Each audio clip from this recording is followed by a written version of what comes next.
지난 주일 우리 교회 성탄 축하 음악회가 있었는데 우리 오케스트라로 연주를 해서 너무나 은혜롭고 참 감동적이었습니다. 수고하신 여러분께 감사를 드립니다.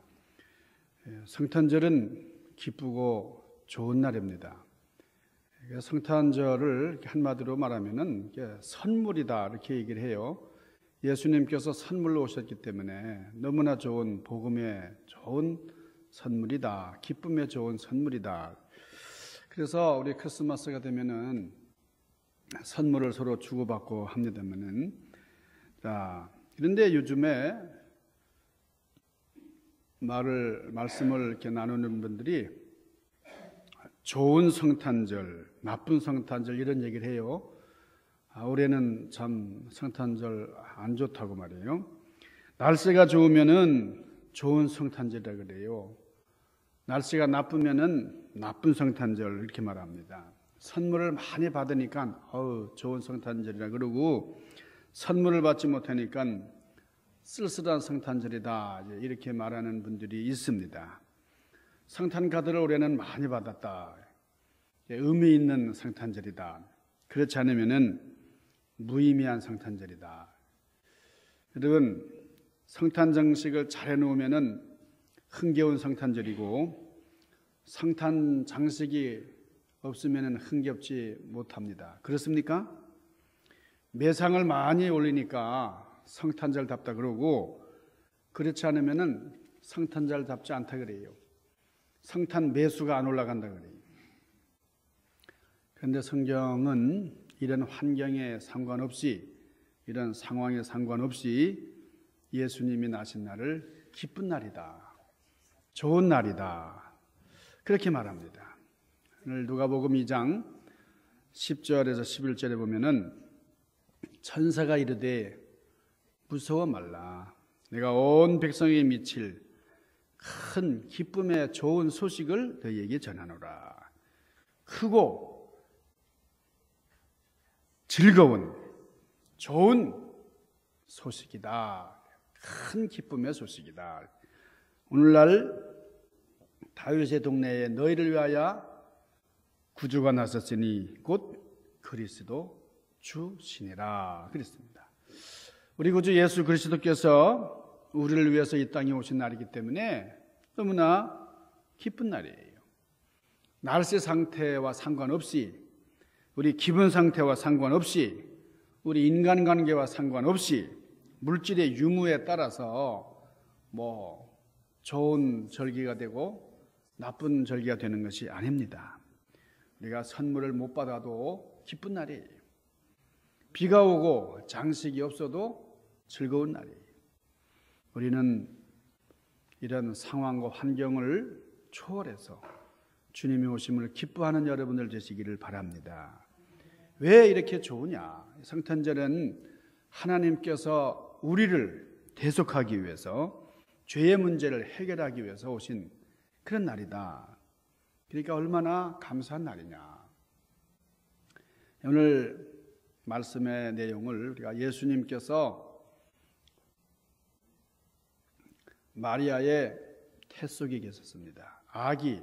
아직 태어나지 않은 아기의 모습이었는데 육신의 부모인 요셉과 마리아에 의해서 베들레헴으로 이렇게 가시고 그래서 거기 호적을 하러 가시는데 하나님께서 이 땅에 호적하신다. 이 땅에 하나님이 호적하러 가셨다.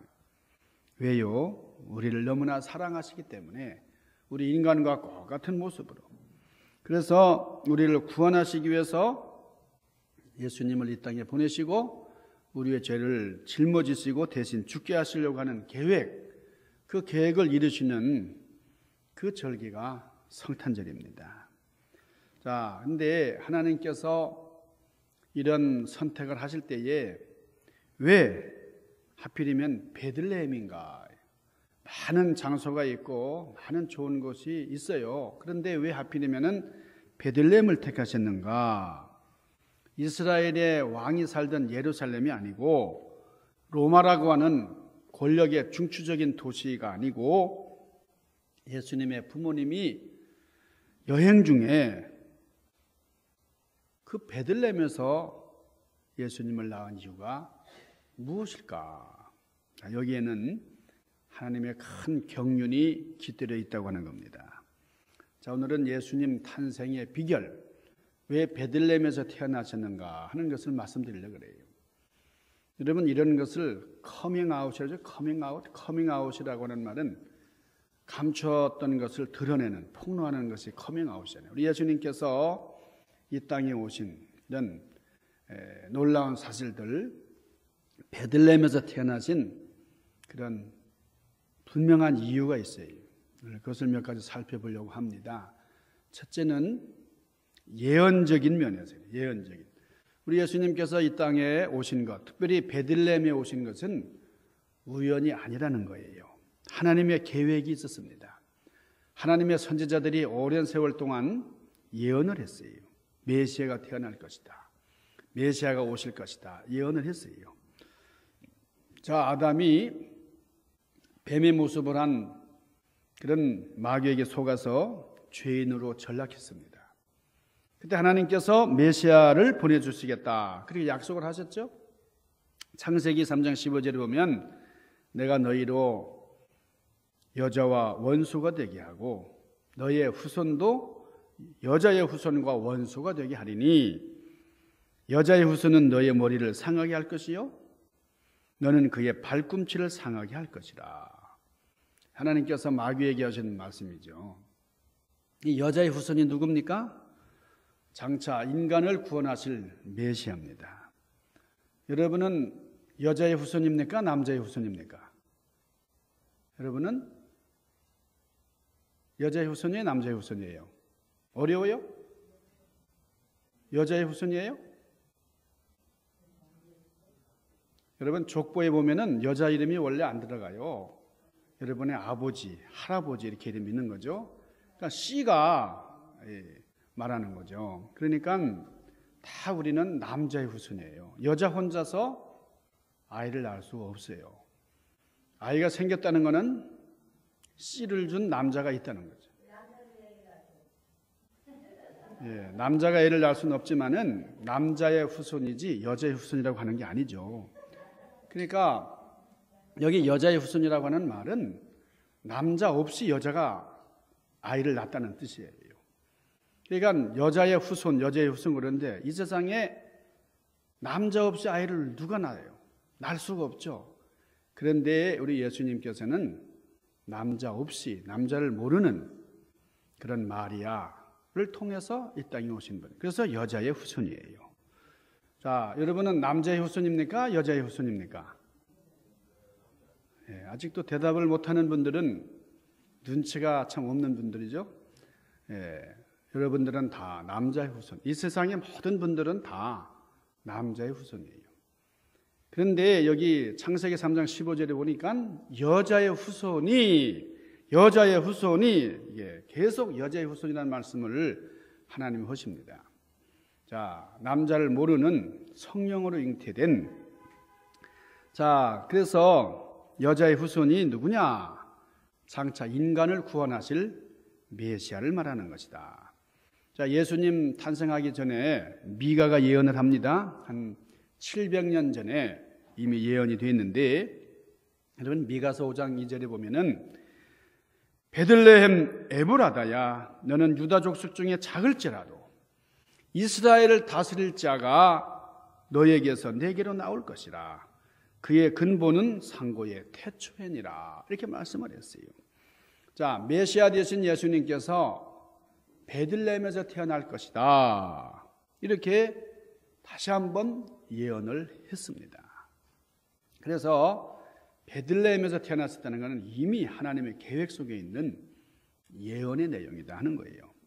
자, 두 번째는 베들레헴이라는 말의 뜻이에요. 여러분, 여기 히브리어가 나오는데요. 우리 교회 히브리어는 권성재 집사님이 꽉 잡았어요. 저분이 히브리어를 다 공부를 했어요. 깜짝 놀랐어요. USC에서 한 학기를 들었는데 목사보다 더 많이 아네 말이죠. 여러분, 궁금한 거 있으면 권성재 집사님한테 질문하시면 됩니다. 히브리에 관한 거는요. 원문은요. 이 베들레헴이라는 말은 두 단어가 합쳐진 말이에요. 베이트, 히브리어로 베이트라는 말은 집입니다. 벳 할 때 벳. 자, 그리고 레헴이라는 말은 떡이라는 뜻이에요. 떡.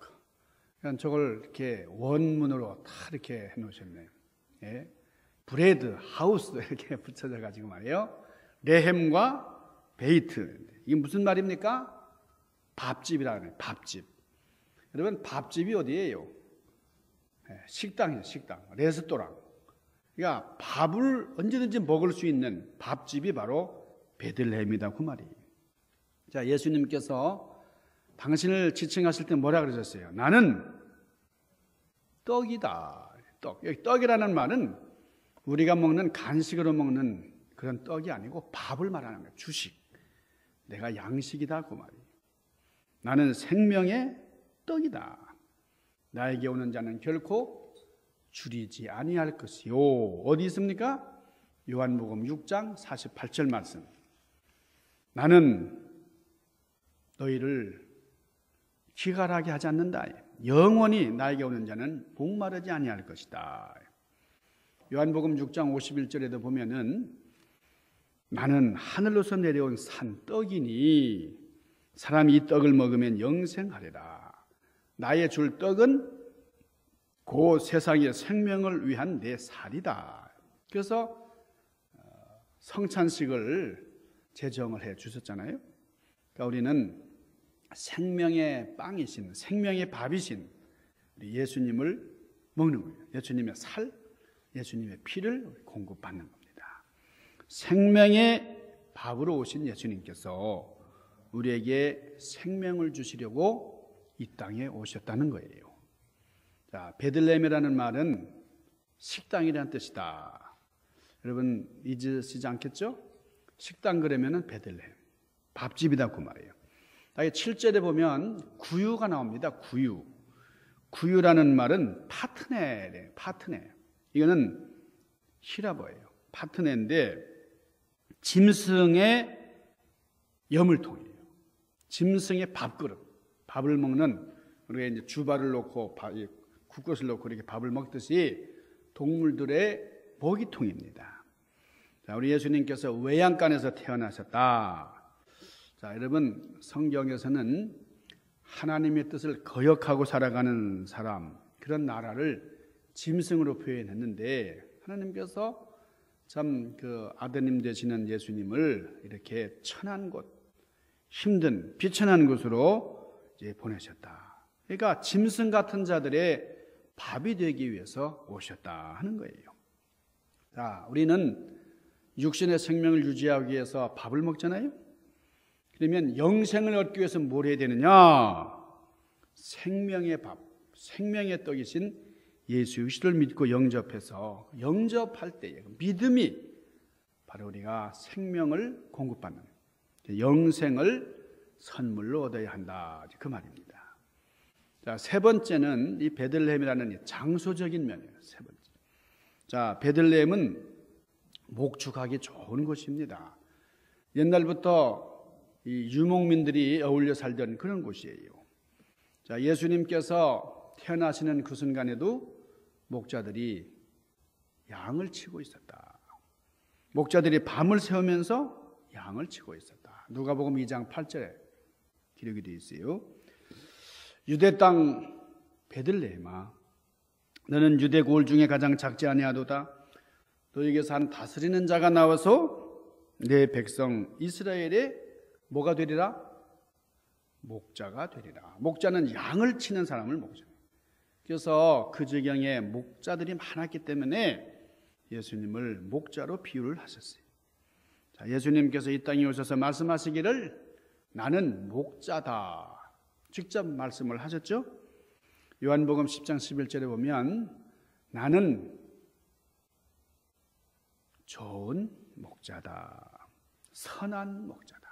선한 목자는 양을 위하여 목숨을 버리느니라 그랬어요. 결국 목숨을 버리셨습니다.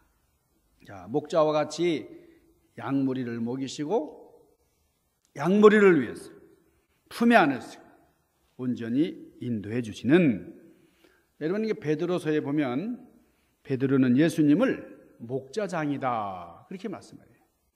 목자들의 장이다. 자, 우리 목자 되신 예수님, 목자의 뜰에 목자가 오셨다. 이 너무나 당연해요.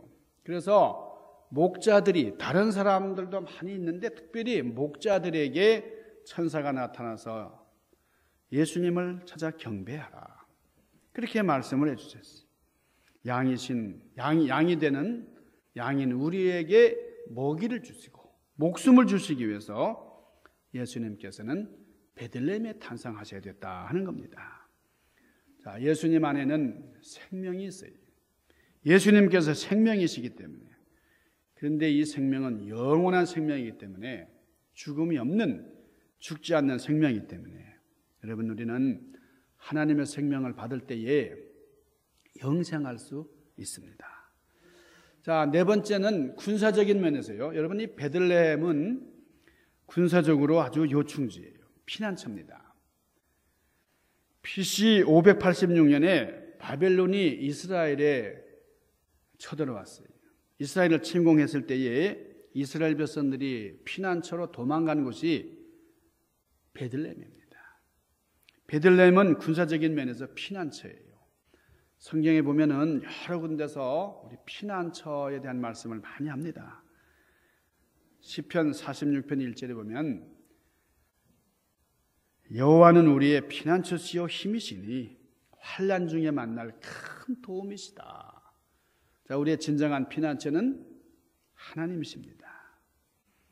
이사야 14장 32절에 보면 여호와께서 시온을 세우셨으니 그의 백성의 권고한 자들이 그 안에 피난하리이다 그랬어요. 나는 주의 힘을 노래하며 아침에 주의 인자하심을 높이 부르오리니 주는 나의 산성이 있으며 나의 환난 날에 피난처시니이다. 여러분, 성경 곳곳에 피난처 되시는 하나님을 많이 찬양합니다. 우리가 힘들고 어려울 때에 피난처 되시는 하나님, 주여 주는 나에게 두려움이 되지 마옵소서. 주는 재앙의 날에 나의 피난처시니이다. 예레미야는 이렇게 하나님을 송축했습니다. 진정한 피난처 되시는 우리 예수님은 우리의 피난처 되세요. 이 피난처인 베들레헴에 우리 예수님이 탄생하셨다고 하는 것은 놀라운 일치입니다. 우리의 진정한 피난처, 죽음에서 생명을 주시는 예수 그리스도의 품, 여기가 바로 진정한 피난처예요. 자, 다섯 번째는 우리 성전적인 면에서 베들레헴은 어떤 곳입니까? 하나님의 성막이 있던 곳이에요. 시편 132편 6절 7절 보면은 우리가 그것을 들었다 그랬습니다. 그것이 뭡니까? 자, 이 성막이에요. 성막, 에브라다, 베들레헴 에브라다에 있다 하는 것을 들었다. 그것을 나무밭에서 찾았다. 우리가 성막에 들어가서 그 발등상 앞에서 경배하자, 그렇게 말씀을 합니다. 예수님이 바로 성막이며 성전이에요. 자, 예수님께서 제자들에게 말씀하시기를 내가 이 성전을 헐어버리겠다. 아니 46년 동안 지은 이 성전을 헐어버린다. 그리고 다시 3일 만에 세우시겠다. 그렇게 말씀하셨죠. 제자들은 이 말씀이 무슨 뜻인지를 그 당시에는 몰랐는데 예수님이 죽으시고 십자가에 죽으신 다음에 3일 만에 부활하신 후에야 이것이 바로 주님, 성전 되신 주님을 말씀하신 것이로구나. 그렇게 깨달았습니다. 자, 성전 되신 예수님께서 성막이 있던 베들레헴에 오셨다. 이건 당연한 거예요. 자, 예수님께서 다른 곳이 아니라 베들레헴에 탄생하신 여러 가지 이유들을 여러분들이 기억을 하실 수 있기를 바랍니다. 특별히 성전이 어떤 곳입니까? 성전은 하나님을 만나는 장소예요. 죄인된 우리가 성막에서 주님을 뵐 수가 있습니다. 자, 그래서 하나님의 비밀, 그것은 예수 그리스도십니다. 골로새서 1장 27절 그리고 2장 2절에 나와요.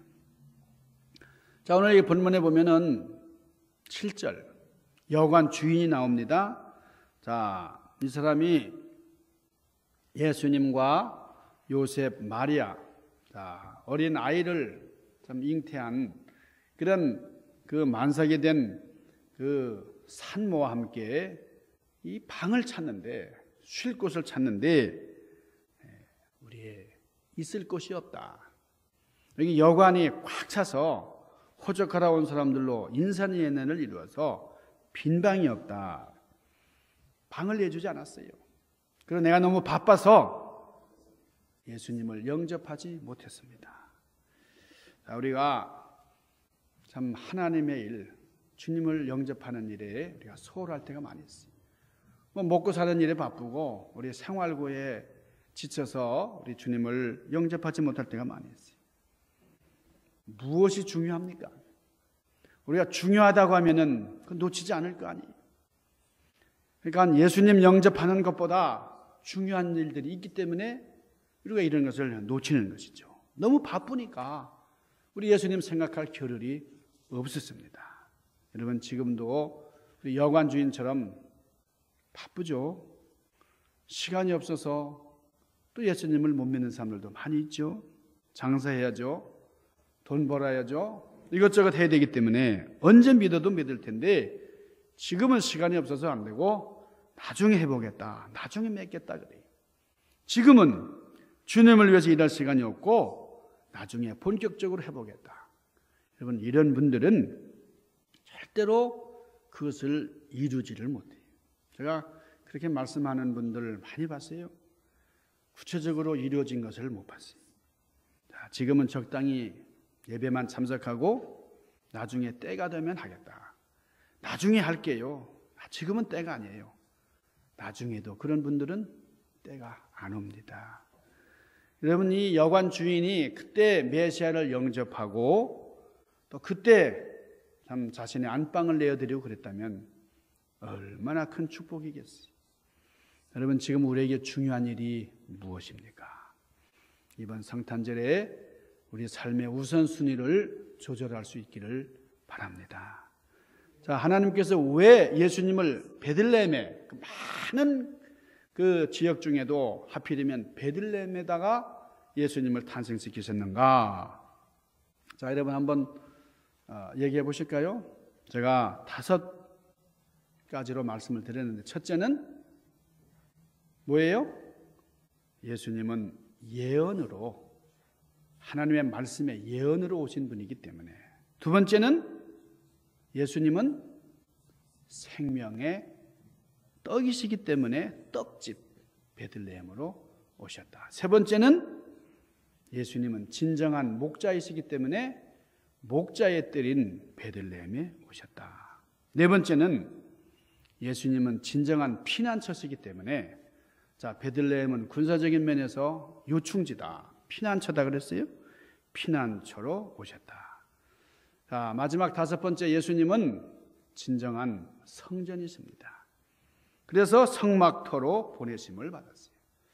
자, 오늘 우리 예수님의 오심을 깊이 묵상하면서 말씀대로 오신 예수님, 이제 또 예언이 성취되지 않은 예언이 있습니다. 우리 예수님 재림하신다는 거예요.